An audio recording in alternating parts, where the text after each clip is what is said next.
के लिए। महाराज प्रसेन गया था जंगल में, शेर ने देखा प्रसेन के गले में चमकती हुई मणि, शेर ने प्रसेन को और घोड़े को मार दिया, मणि लेके चल पड़ा। वो शेर मणि लेके जा रहा था, रास्ते में जाम्बवान मिल गए, भालू। जाम्बवान ने जैसे मणि को देखा, इतनी सुंदर मणि, जाम्बवान सोचा मेरी बेटी जाम्बवती के लिए खिलौना हो जाएगा। वो शेर को मारा, शेर को मार करके मणि छीन ली, अपनी गुफा में ले गया, जाम्बवती को दे दिया।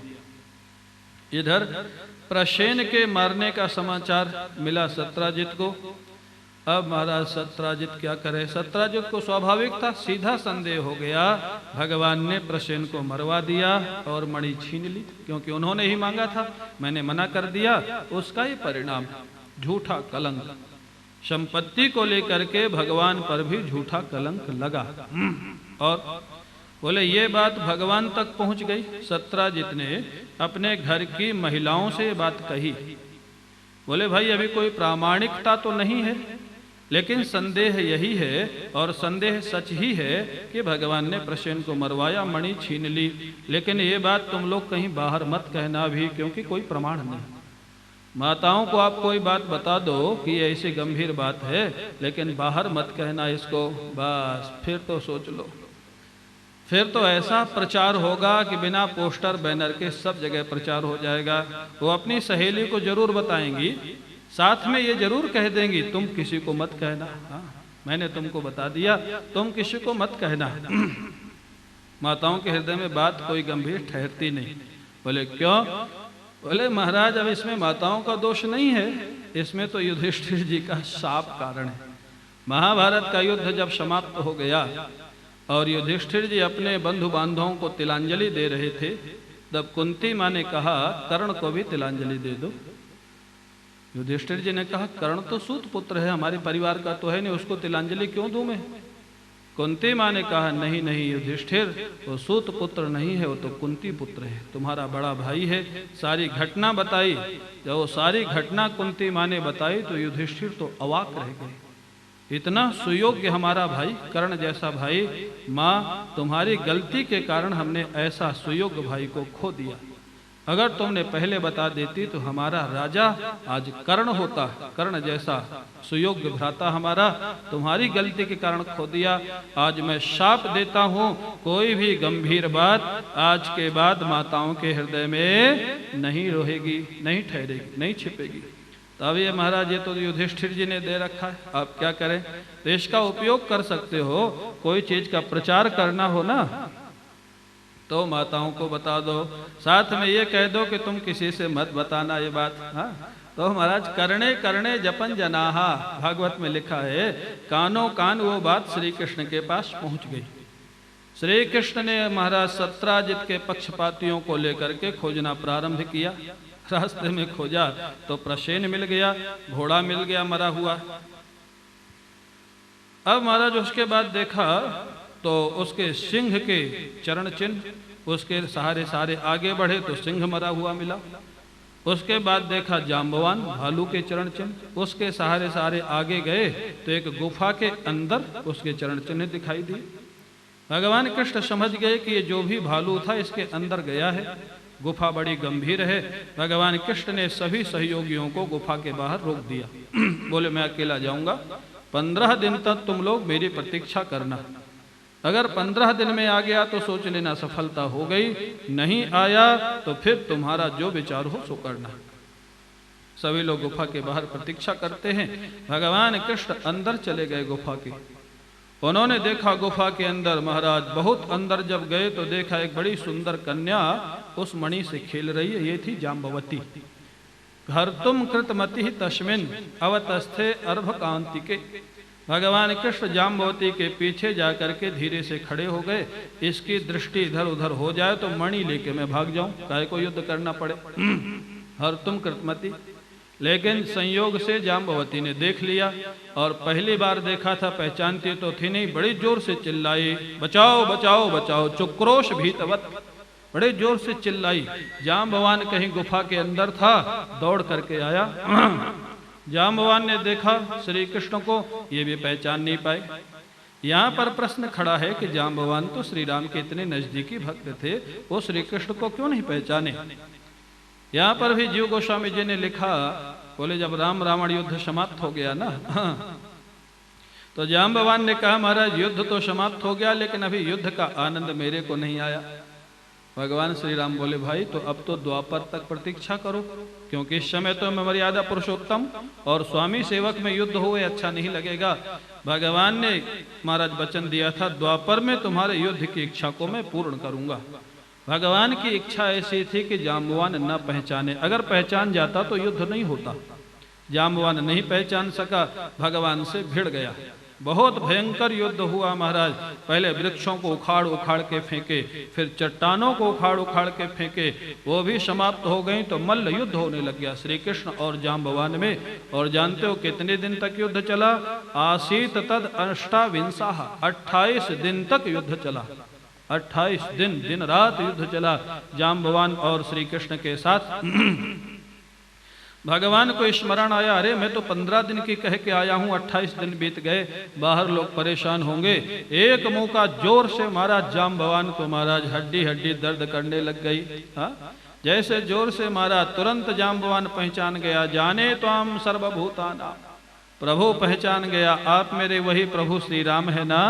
इतना जोर का मुका मेरे प्रभु को छोड़ करके दूसरे का नहीं हो सकता है। एक महात्मा कहते थे बिना मुंह का खाए भगवान की पहचान नहीं होती है महाराज। ओ जोर का जब मुका पड़ा पहचान गया, जाने तो हम, बोले पहचान गया महाराज आप मेरे वही प्रभु श्री राम है, बड़ी कृपा की।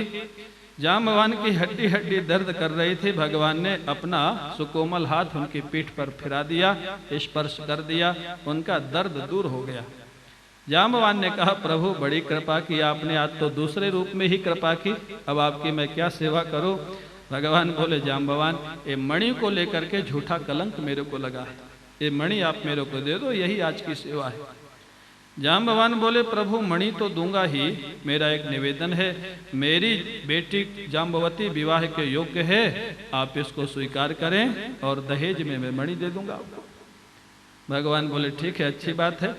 यहाँ कोई एक पत्नी व्रत तो था नहीं, कृष्ण अवतार में जाम्बवती को स्वीकार कर लिए, मणि को साथ में ले आए। इधर द्वारिका के सभा में जब आए, अगले दिन सभा बुलाई गई, सत्राजित को बुलाया गया। सभा के मध्य में भगवान कृष्ण ने उसको डांटा, देख ये है तेरी मणि, तूने मेरे पर झूठा कलंक लगाया था, ये ले गया था जाम्बवान, मार करके सिंह को, सिंह ने मारा था प्रसेन को, और ले जा अपनी मणि। सभा के मध्य में सत्राजित को मणि वापस कर दी, बड़ा लज्जित हुआ, लज्जा की ही बात थी, अकारण झूठा कलंक भगवान को लगाया। सत्राजित मणि तो ले आया, लेकिन रात्रि भर नींद नहीं आई। इस झूठे महाराज कलंक को, अपयश को मैं कैसे मिटाऊं। सत्राजित को भी एक ही उपाय सूझा, इसकी भी एक बेटी थी सत्यभामा, विवाह के योग्य थे। अगले दिन भगवान के पास गया, बोले प्रभु मेरा एक निवेदन है। बोले बोलो। बोले मेरी बेटी को आप स्वीकार करें और मैं मणि आपको देना चाहता हूं दहेज में। ये मणि कितने लोगों को घुमा रही है आप देखो। मणि जो है ना, ये मणि ही तो सबको घुमा रही, पहले भी घुमा रही थी, आज भी घुमा रही। बोले मणि मैं आपको दहेज में देना चाहता हूँ, आप स्वीकार कर ले मेरी बेटी को। भगवान ने कहा ठीक है। सत्राजित की बेटी सत्यभामा से भगवान ने तीसरा विवाह किया, पहला रुक्मिणी जी से, दूसरा जाम्बवती से, तीसरा सत्यभामा से। मणि दहेज में ले ली। भगवान बड़े विनोदी, बोले देखो सत्राजित, अब तो तुम हमारे ससुर हो गए, तो हमारा कुछ काम करो। बोले क्या? बोले मणि तुम रखो, पूजा तुम करो, सोना जो निकले वो हमारे पास पहुंचा दिया करो। अब इतना कहा। हाँ, तवास्ताम देव भक्तस्य वयम चा फल भागिना, पूजन तुम करो, मणि की सुरक्षा तुम करो, सोना हमारे यहाँ भिजवा दी करो। ठीक है महाराज, अब तो रखना ही पड़ेगा। बेटी का विवाह किया, सत्राजित ने मणि को रख लिया। इधर दूसरी घटना द्वारिका में होती है क्या? अक्रूर, कृतवर्मा और सतधन्वा। सत्यभामा बड़ी सुंदर थी। अक्रूर ने, ये सत्राजित ने इन तीनों को वचन दे रखा था कि आपके साथ ही बेटी का विवाह करूंगा। तीनों प्रतीक्षा कर रहे। जब तीनों को पता लगा कि तीनों के साथ नहीं किया, श्री कृष्ण के साथ कर दिया, तो तीनों नाराज हो गए। तीनों ने योजना बनाई इस अपमान का बदला लेने की। एक बार भगवान कृष्ण पांडवों को देखने के लिए गए हुए थे महाराज हस्तिनापुर। इधर तीनों को मौका मिल गया। कृतवर्मा जो है ना, वो द्वारिका के सेना के सेनापति थे। कृतवर्मा सेनापति मिल गया। और अक्रूर भगवान के भक्त, हाँ देखो ये भगवान की लीला, अक्रूर भगवान के भक्त हैं, वो भी भगवान के विरोध में शामिल हो गए। कृतवर्मा, अक्रूर और शतधन्वा।